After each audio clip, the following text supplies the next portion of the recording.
Ashley Martinez woke up every morning at 5:30. Her alarm clock rang loud in the small apartment she had moved into just 3 months ago. She rolled out of bed and walked to the window. The sun was not up yet, but she could see cars already, moving on the street below. Dallas was always busy, even this early.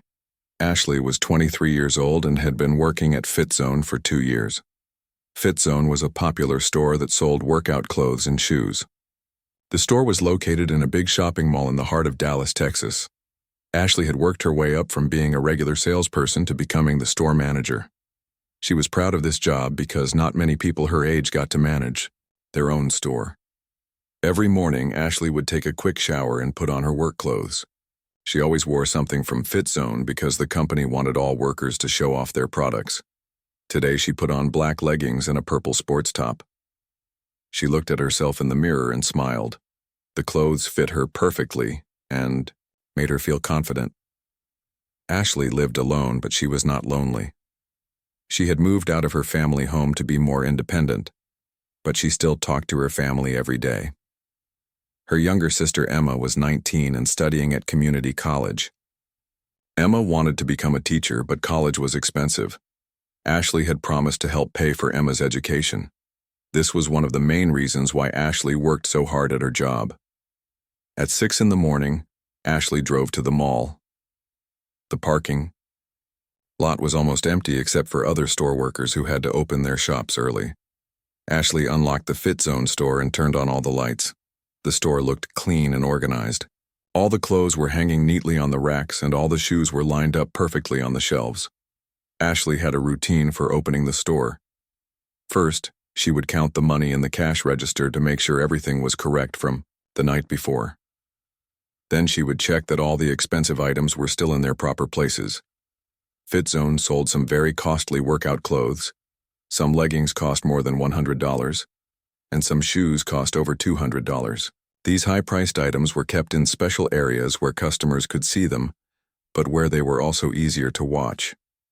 The store had been having problems with theft lately. Items were disappearing, and Ashley could not figure out how or when it was happening. Almost every week when she counted the inventory, something was missing. Usually it was the expensive leggings or sports bras. These items were small and easy to hide, but they were worth a lot of money. Robert Chen was the owner of the Fit Zone store. He was a 45-year-old businessman who owned 3 different Fit Zone locations around Dallas. Robert was not mean, but he was very serious about making money. He had been putting pressure on Ashley and all his managers to stop the thefts. Every time something went missing, it meant less profit for the store. Last week, Robert had visited Ashley's store and was not happy about the missing inventory. He told Ashley that she needed to watch customers more carefully and make sure no one was stealing. He also said that if the thefts continued, he might have to hire a security guard, which would cost the store money. Ashley understood that Robert was counting on her to solve this problem. Ashley took her job very seriously. She had installed extra security cameras around the store and trained all her workers to pay attention to suspicious customers. She also started staying late after the store closed to review the camera footage and look for anything unusual. Most of the time, the footage showed normal customers shopping and buying things, but Ashley kept looking anyway.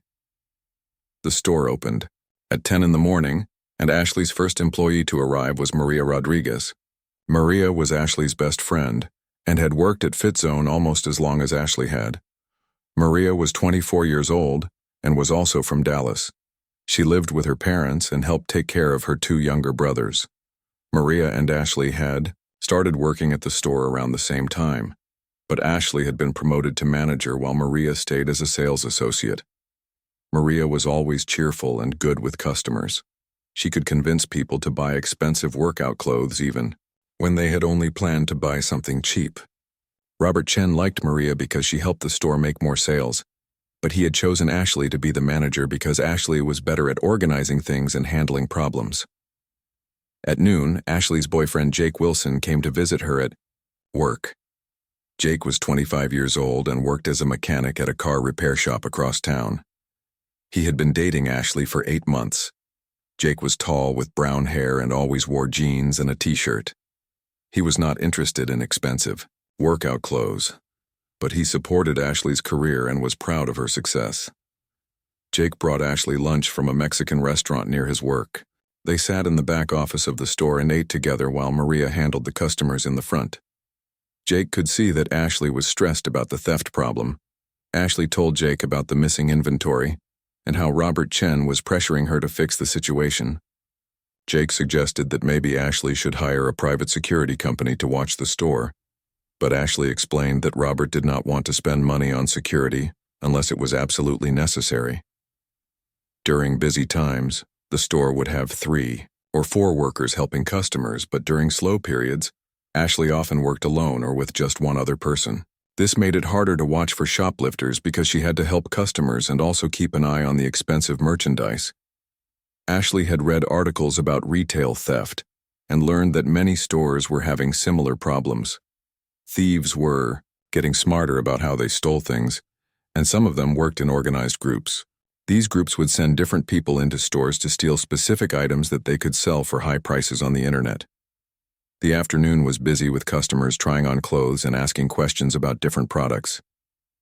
Ashley helped a woman find the right size leggings and sold a pair of expensive running shoes to a man training for a marathon. She felt good when customers were happy with their purchases, and she enjoyed helping people find clothes that made them feel confident.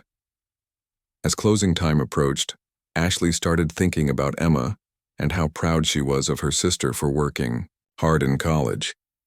Ashley remembered when she was Emma's age and how uncertain she had felt about her future. Now she had a good job and her own apartment, and she was helping her family. Life was not perfect, but Ashley felt like she was building something good. Ashley did not know that her life was about to change forever. Derek Thompson sat in his beat-up car outside the Dallas Galleria Mall, watching people walk in and out of the main entrance. He was 28 years old and had been stealing from stores for more than 10 years. Derek was not like the teenagers who stole candy or small items just for fun. He was a professional thief who made his living by taking expensive things from stores and selling them for cash. Derek was tall and thin with dark hair that he kept short. He had tattoos on both arms and a small scar above his left eyebrow from a fight he had been in 3 years ago. People who met Derek for the first time might think he seemed friendly, but those who knew him well understood that he could be dangerous when things did not go his way. Derek had started stealing when he was just 16 years old. At first, he stole small things like food or clothes that he needed. His family did not have much money, and Derek learned that taking things was easier than working regular jobs. As he got older, Derek realized that he could make good money by stealing expensive items and selling them to people who did not ask questions about where they came from. Now Derek ran his own theft ring with several other people who helped him steal from stores all around the Dallas area. His operation was more organized than most people would expect.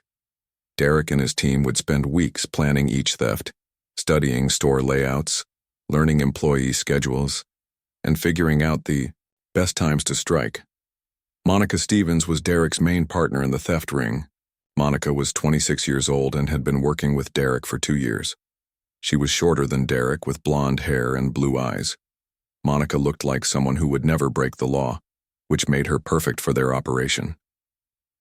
She could walk into expensive stores and employees would trust her immediately. Monica had her own reasons for stealing.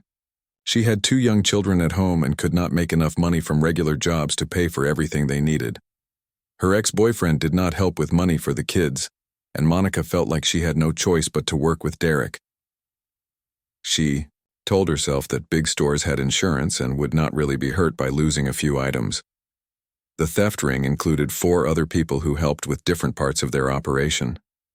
Tommy Martinez was a 19-year-old who was fast and could grab items quickly without being noticed.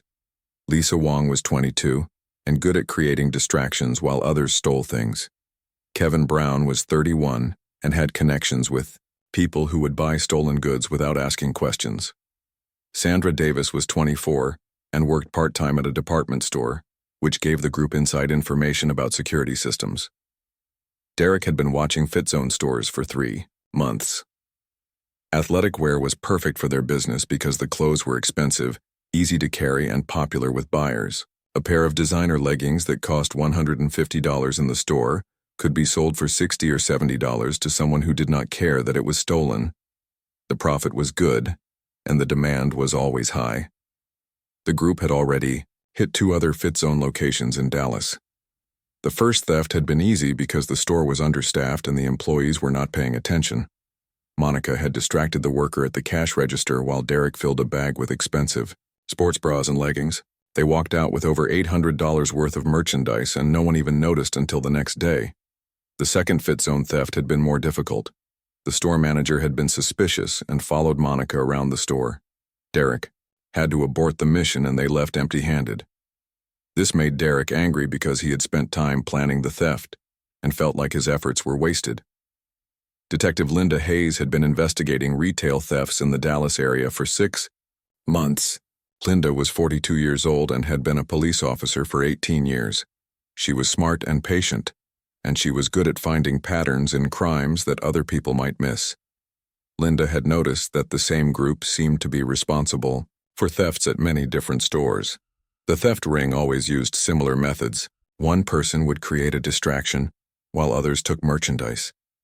They focused on high-value items that were easy to carry. They seemed to know employee schedules and store security systems. Linda suspected that this was not just random stealing, but an organized criminal operation. Linda had collected security camera footage from 15 different stores that had been hit by similar thefts. She spent hours studying the videos, looking for the same faces appearing at different locations. Slowly, she began to identify the members of the theft ring. She recognized Derek Thompson from previous arrests and knew that he was probably the leader. Derek had been arrested 4 times in the past 8 years for theft and burglary. Each time he had either been released on bail and disappeared, or served short sentences and returned to stealing as soon as he got out of jail. Derek saw jail time as just a cost of doing business. He would rather spend a few months in jail than work a regular job for minimum wage. The theft ring made most of their money by selling stolen goods online. Kevin Brown had set up accounts on several websites where people could buy and sell used items. The stolen merchandise would be listed as barely used or new without tags. Buyers thought they were getting good deals on expensive clothes, and most of them did not ask questions about why the prices were so low. Derek also had contacts with small store owners who would buy stolen merchandise and resell it in their shops.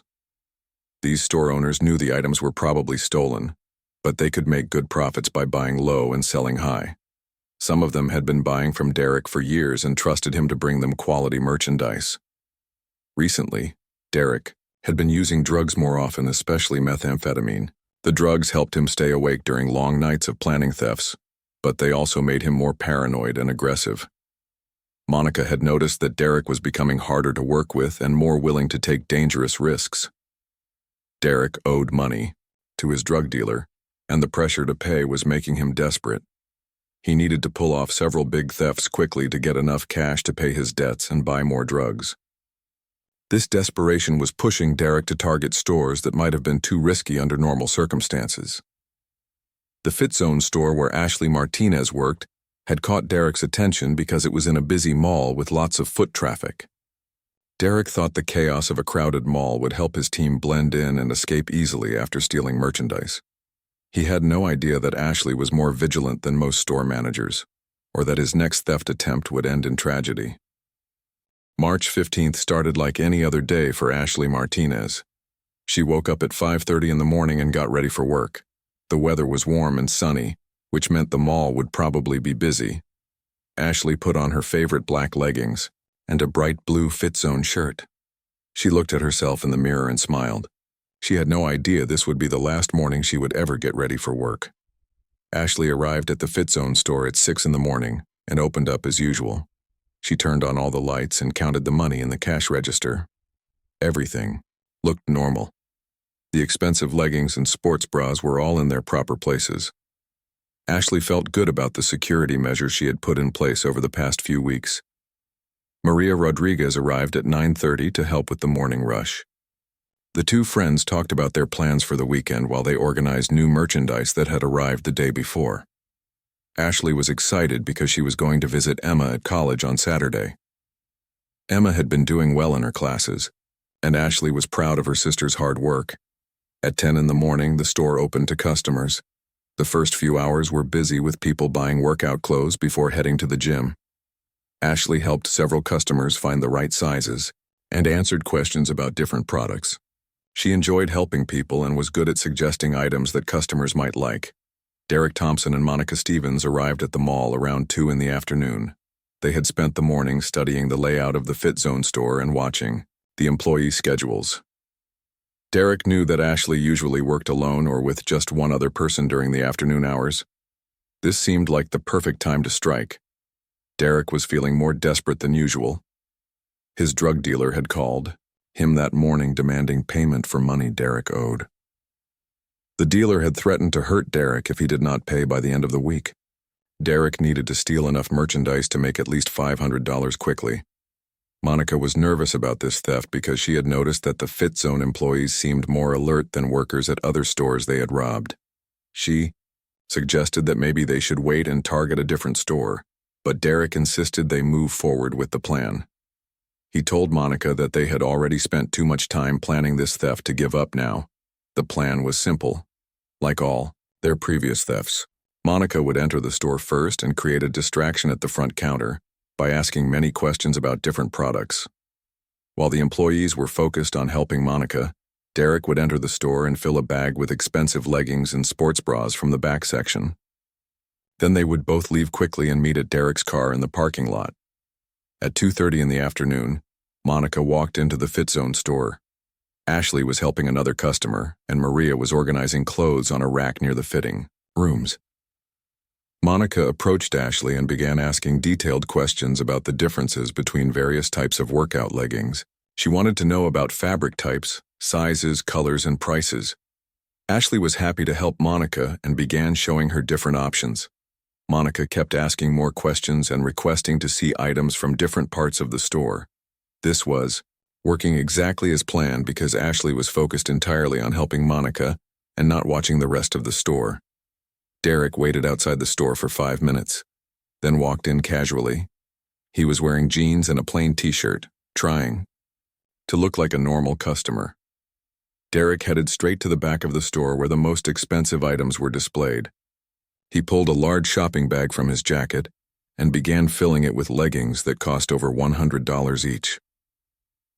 Maria noticed Derek from across the store and thought his behavior seemed strange.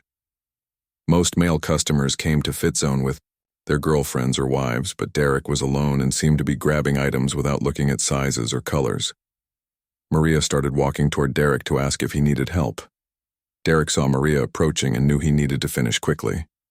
He grabbed 3 more pairs of leggings and 2 expensive sports bras, stuffing them into his bag. The total value of the items he had stolen was over $400. Derek started walking toward the front of the store, planning to leave, before anyone realized what had happened. Ashley noticed Derek walking quickly toward the exit with a large bag. Something about his behavior made her suspicious. She had been training herself to watch for potential shoplifters, and Derek's nervous movements and quick pace set off alarm bells in her mind. Ashley politely excused herself from helping Monica and stepped toward Derek.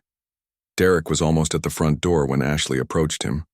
She smiled and asked in a friendly voice if he had found everything he was looking for.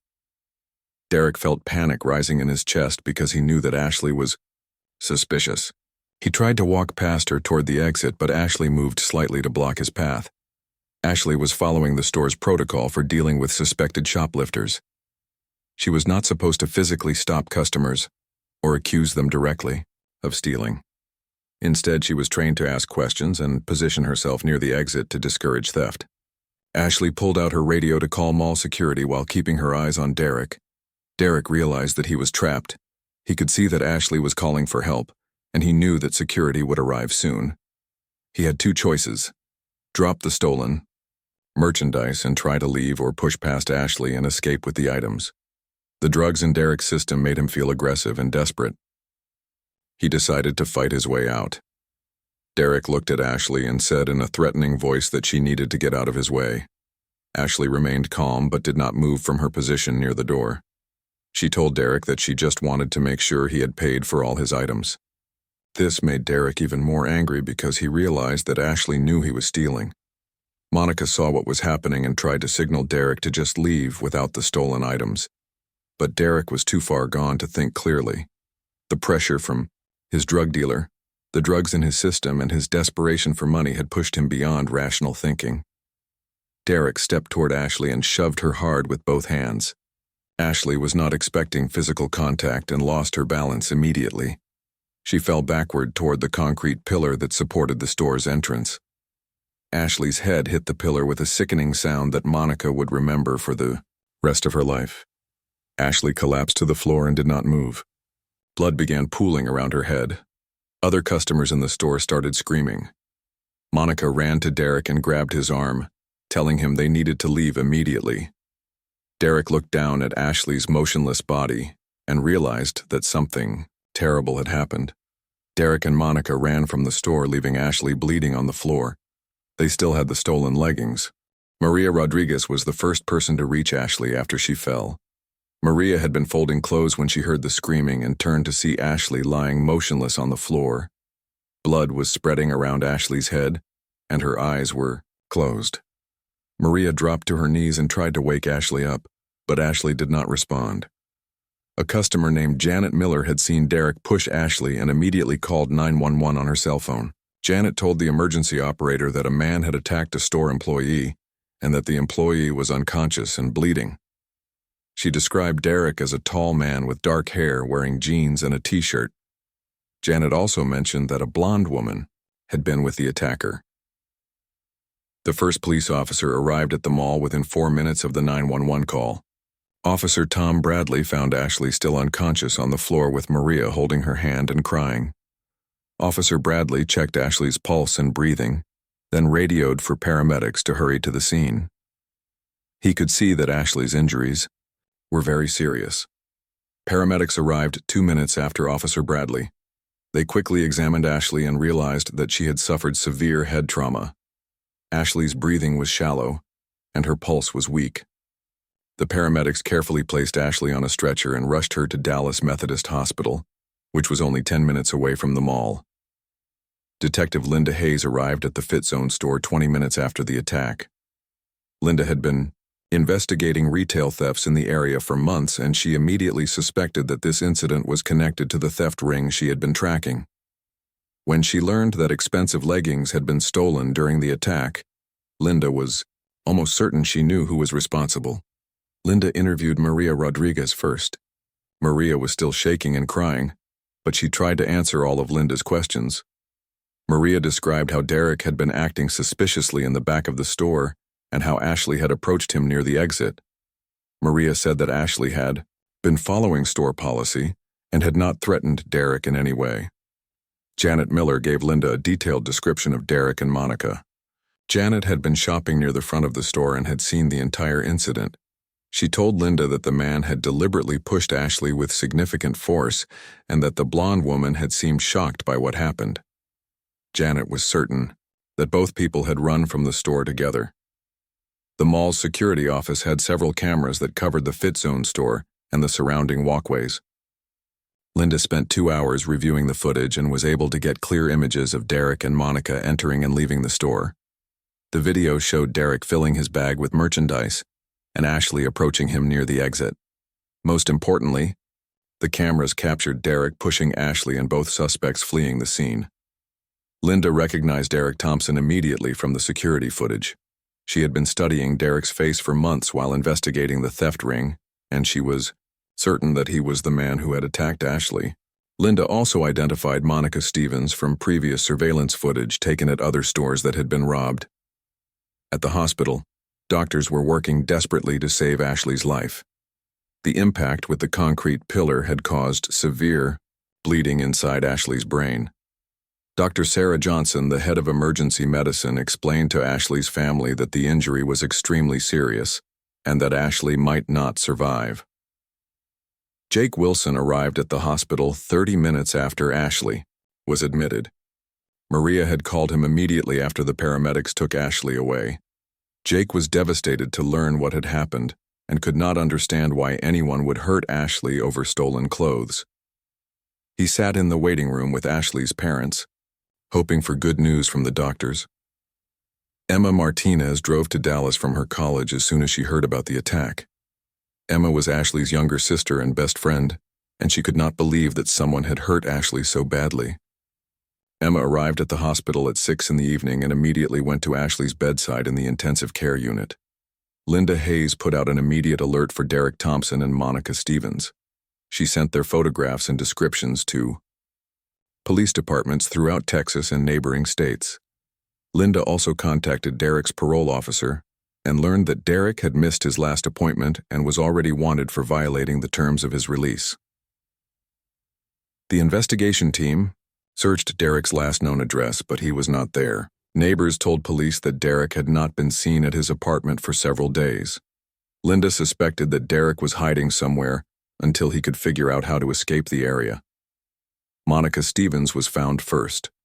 Police officers went to her apartment on the evening of March 16th, one day after the attack.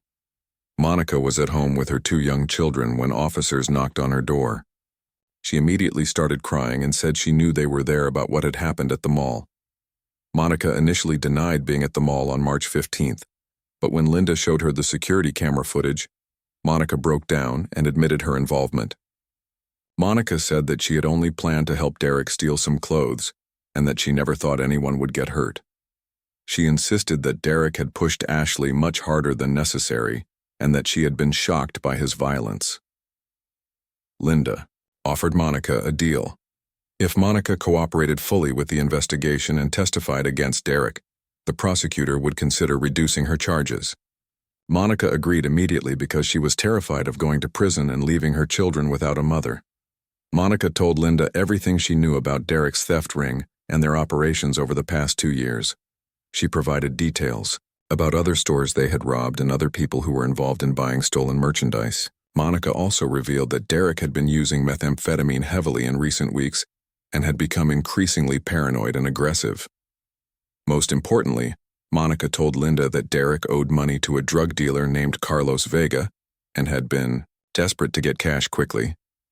Monica said that Derek had been talking about leaving Dallas and moving to another state where police would not be looking for him. Linda used Monica's information to track down Kevin Brown, who had been helping Derek sell stolen merchandise online. Kevin was arrested at his apartment and agreed to cooperate with police in exchange for leniency. Kevin told investigators that Derek had contacted him on the morning of March 15th, asking him to find buyers for expensive athletic wear. Kevin said Derek had seemed more desperate than usual. At 11:30 on the evening of March 15th, doctors at Dallas Methodist Hospital told Ashley's family that they had done everything possible, but Ashley's injuries were too severe. Ashley Martinez died without ever regaining consciousness. She was 23 years old. Jake Wilson was holding Ashley's hand when she died. Emma was on the other side of the bed crying and telling Ashley how much she loved her. Ashley's parents stood at the foot of the bed in shock, unable to believe that their daughter was gone over a few pairs of stolen leggings. News of Ashley's death spread quickly throughout the Dallas area. Local television stations covered the story, and many people were outraged that a young woman had been killed during a petty theft. The story highlighted the growing problem of retail crime and the dangers that store employees faced every day. Robert Chen, the owner of FitZone, was devastated by Ashley's death. Robert had known Ashley for 2 years and considered her one of his best employees. He blamed himself for putting pressure on Ashley to stop thefts and wondered if Ashley would still be alive if he had hired professional security guards instead. Linda Hayes worked through the night reviewing evidence and coordinating with other law enforcement agencies to find Derek Thompson. She was determined to bring Derek to justice for Ashley's murder. Linda knew that Derek was probably trying to leave Texas, and she wanted to catch him before he could escape to another state. The investigation was just beginning, but Linda already had enough evidence to charge Derek with murder. The security camera footage clearly showed Derek pushing Ashley, and Monica's testimony would provide additional details about Derek's state of mind and intentions. Linda was confident that Derek would be convicted, but first she had to find him. Derek Thompson was arrested 7 days after Ashley Martinez died. Police officers found him at a rundown motel in Oklahoma City, about 3 hours north of Dallas.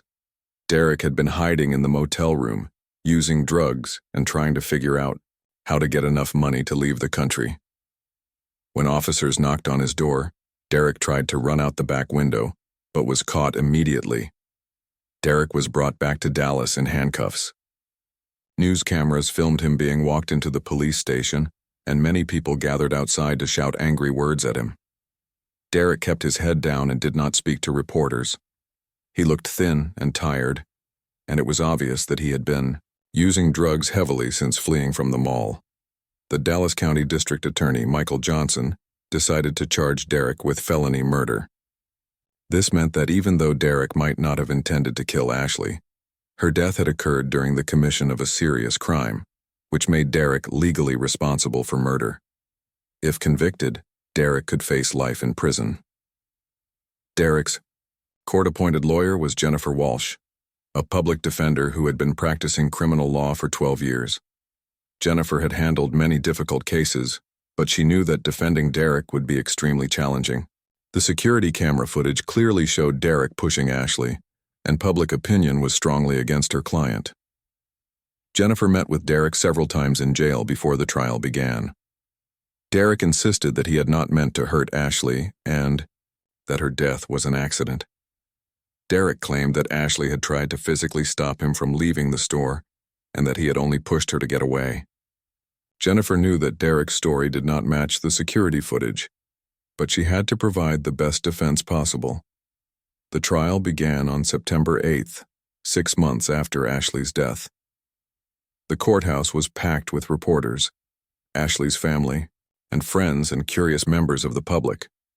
Judge Robert Martinez, who was not related to Ashley despite sharing the same last name, was presiding over the case. Judge Martinez was known for running an orderly courtroom and being fair to both prosecutors and defendants. District Attorney Michael Johnson gave the opening statement for the prosecution. Johnson told the jury that Derek Thompson was a career criminal who had chosen violence over simply abandoning his theft when confronted by Ashley.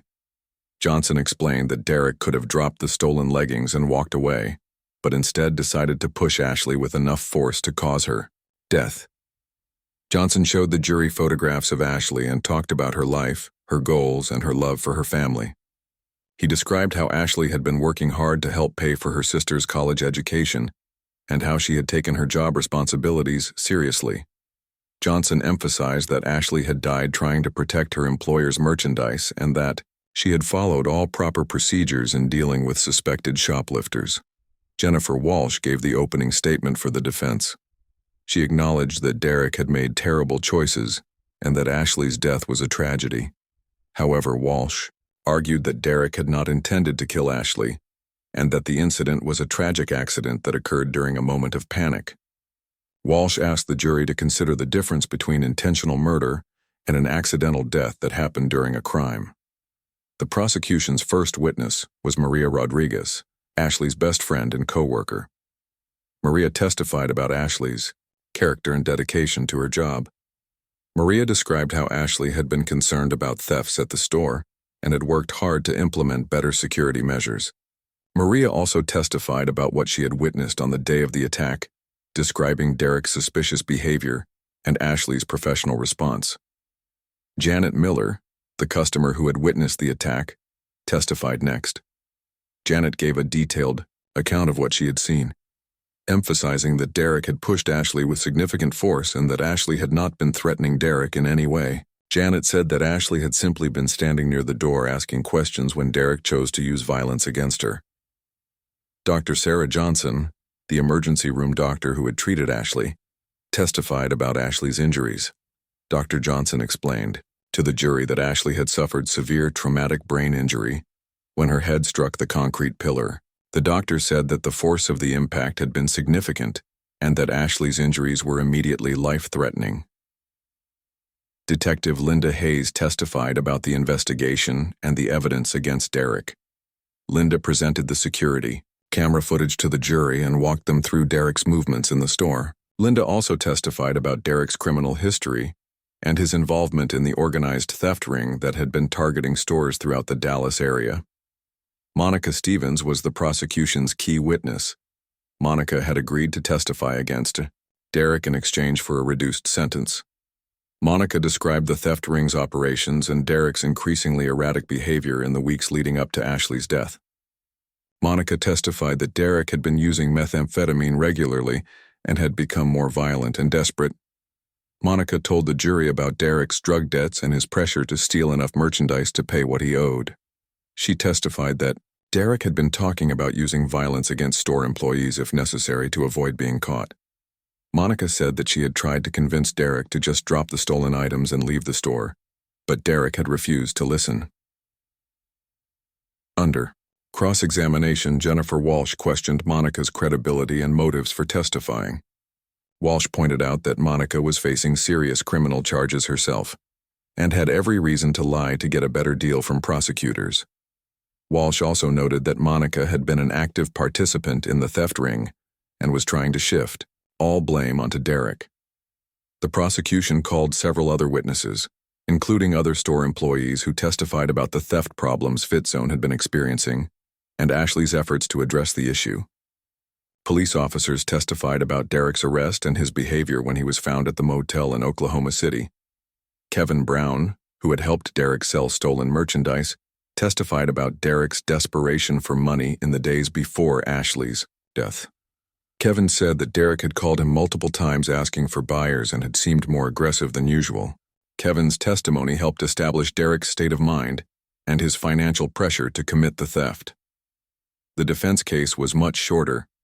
Jennifer Walsh called a drug counselor who testified about the effects of methamphetamine use on judgment and decision-making. The counselor explained that people under the influence of methamphetamine often make impulsive decisions and may not fully understand the consequences of their actions.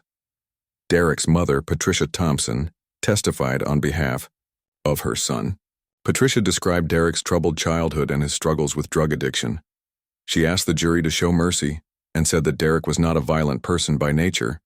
Patricia's testimony was emotional, but it did not address the evidence, showing that Derek had chosen to push Ashley rather than abandon the theft.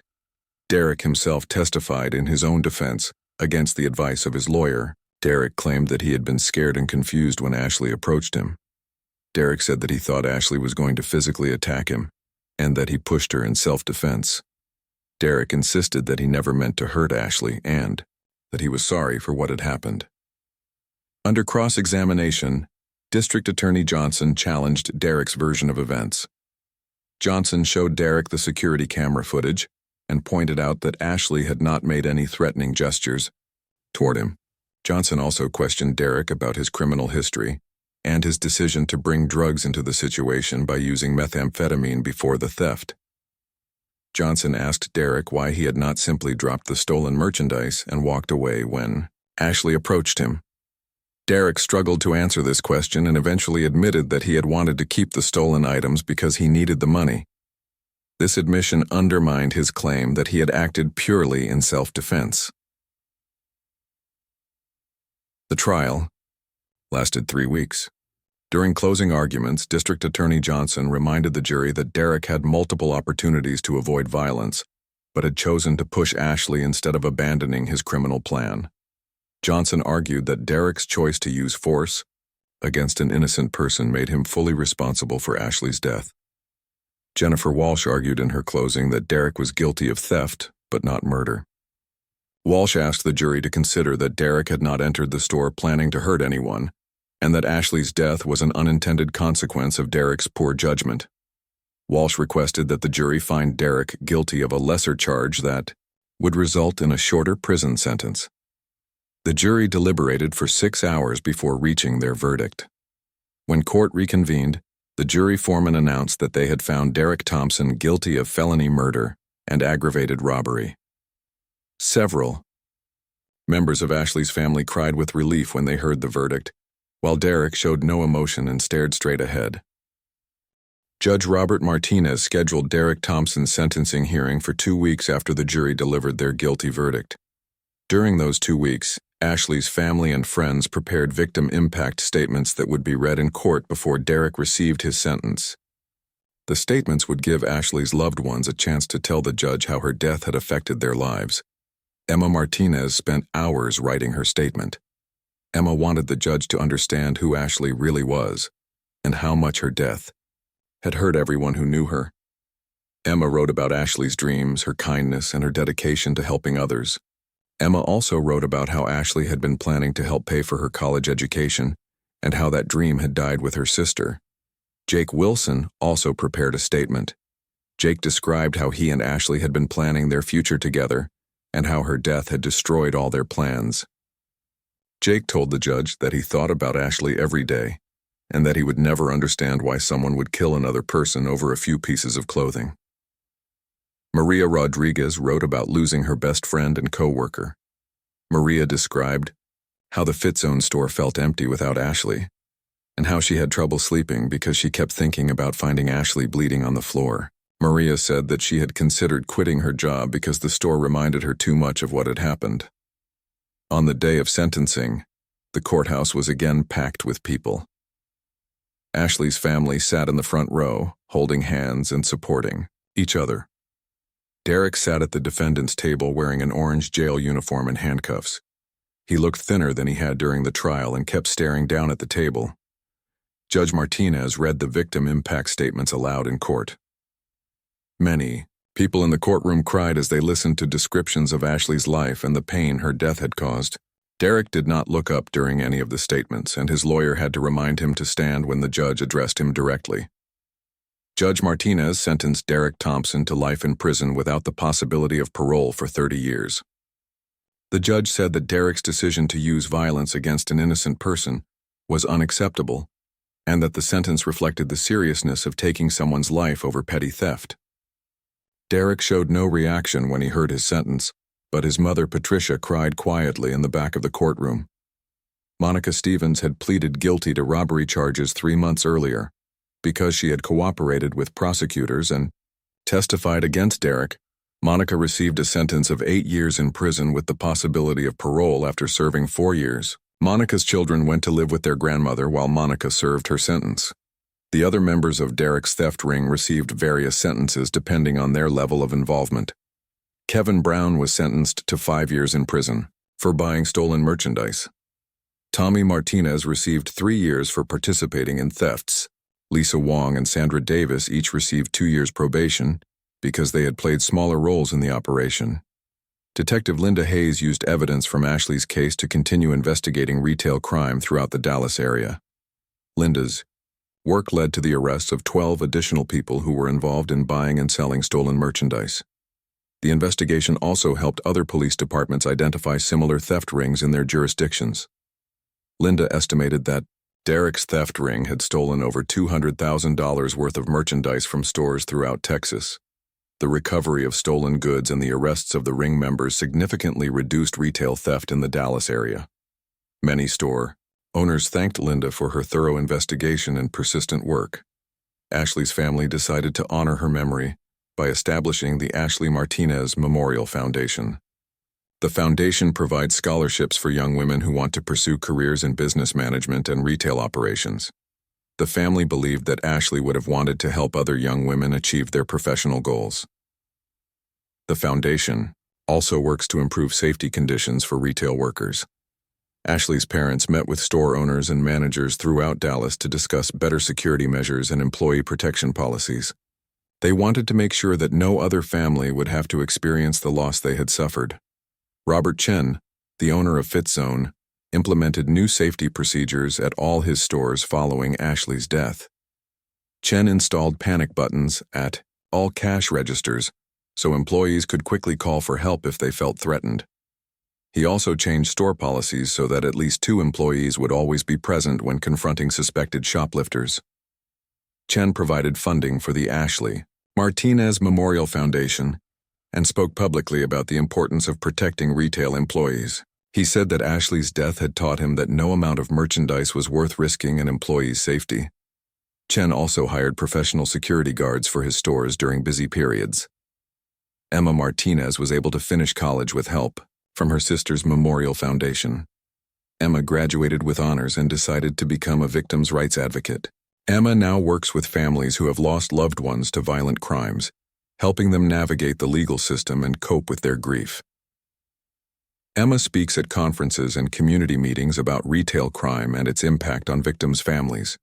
She tells Ashley's story to help people understand that theft is not a victimless crime, and that seemingly minor criminal acts can escalate into serious violence. Emma's presentations have been credited with helping to reduce retail theft in several communities. Jake Wilson struggled with depression and anger for months after Ashley's death. Jake attended counseling sessions and eventually decided to become a social worker specializing in trauma recovery.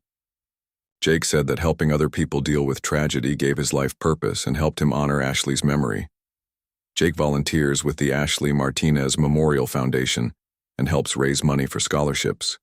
He also works with retail employers to develop better employee safety training programs. Jake married several years after Ashley's death, and he named his daughter Ashley in honor of the woman he had planned to marry. Maria Rodriguez continued working at FitZone, but eventually decided to pursue a career in law enforcement. Maria said that Ashley's death had shown her the importance of fighting crime and protecting innocent people. Maria graduated from the police academy and now works as a patrol officer in Dallas. Maria keeps a photograph of Ashley in her police car and says that Ashley's memory motivates her to work hard every day. Maria has made several arrests for retail theft and always thinks about Ashley when she processes those cases. Maria believes that Ashley would be proud of her decision to become a police officer. The case led to changes in Texas law regarding retail theft and violence against store employees. Legislators passed new laws that increased penalties for thefts that involve violence or threats against workers. The laws also provide additional protection for employees who are injured while trying to prevent theft. Store owners throughout Texas implemented new training programs for their employees based on lessons learned from Ashley's case. These programs teach workers how to identify potential shoplifters while avoiding dangerous confrontations. The training emphasizes that employee safety is more important than preventing theft. Ashley's story became a case study in criminal justice classes and retail management courses at universities throughout the country. Students learn about the dangers of organized retail crime and the importance of balancing loss prevention with employee safety. Many students say that Ashley's story influenced their career choices and their approach to workplace safety. 5 years after Ashley's death, her family holds an annual memorial walk to raise money for the foundation and to remember Ashley's life. Hundreds of people participate in the walk, including police officers, store employees, and community members who never met Ashley but were moved by her story. Derek Thompson remains in prison and will not be eligible for parole until 2055. Prancini. Records show that Derek has participated in drug rehabilitation programs and has not been involved in any violent incidents while incarcerated. Derek has never publicly apologized to Ashley's family or expressed remorse for his actions.